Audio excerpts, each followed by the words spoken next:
என்ன எதிர்பார்ப்போட வந்திருக்கீங்க? ஏன்னா ஒவ்வொரு இடத்துல ஒவ்வொரு பவுன்சஸ்லாம் வந்து இவ்ளோ கேட்பாங்க. அவ்ளோ விஷயங்கள் பண்ணணும். நாங்க 10 பைசா வாங்கல. ஆ, யாருமே ரூ. 1 கூட வாங்கல. ஓகே. வாங்க போறது கிடையாது. நாங்க இன்ட்ரெஸ்ட்டா அண்ணனுக்கு அவருக்காக வரோம். எங்க அண்ணனுக்கு தங்கையா வந்து என்ன வேலை செய்யணுமோ அத நாங்க செய்றோம்.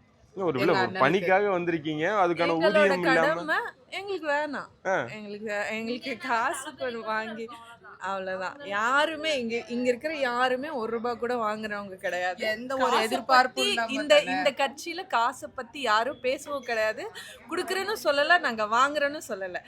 தளபதிக்காக நாங்க வந்திருக்கோம். தமிழ்நாட்டு மக்களுக்காக தான் சம்பாதிச்ச தாம் கஷ்டப்பட்டு வேர்வை சிந்தி சம்பாதிச்ச பணத்தை செலவு பண்ணி எங்கள் தமிழ்நாட்டு மக்களோட வாழ்க்கை தரம் நல்லா இருக்கணும். இன்றைக்கி எப்படியான மோசமான நிலையில் ஒவ்வொரு சூழ்நிலையும் போயிட்டே இருக்குது. நீங்களே பார்த்துருப்பீங்க, நிறைய போராட்டங்கள் நடந்துகிட்டு இருக்குது. ஒவ்வொரு துறையிலையுமே ஒவ்வொரு போராட்டங்க, மேலிடத்துலேருந்து கீழிடம் வரைக்கும். அதாவது மேலிடத்தில் வந்து அரசாங்க அதிகாரிகள்லேருந்து கீழிடத்தில் வந்துட்டு வேலை செய்கிற நம்ம தூய்மை காவலர் வரைக்குமே போராட்டங்கள் நடந்துக்கிட்டே தான் இருக்குது.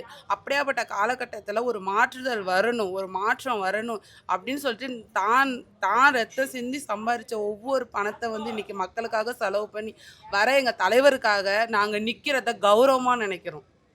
ஸோ அதனால் நாங்கள் வேலை செய்கிறத இன்றைக்கி ரொம்ப ரொம்ப கௌரவமாக நினச்சி காலையில் 7 மணிக்கெல்லாம் நாங்கள் எங்கள் வீட்டில் வேலைங்களை முடிச்சுட்டு எங்கள் பிள்ளைங்களை அமுச்சு விட்டுட்டு நாங்கள் இங்கே வந்திருக்கிறோன்னா யாருக்காக?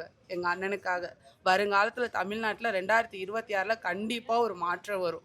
அதுக்கு விசில் சின்னத்துக்கு அனைவரும் ஓட்டு போடணும்னு நான் கேட்டுக்கிறேன்.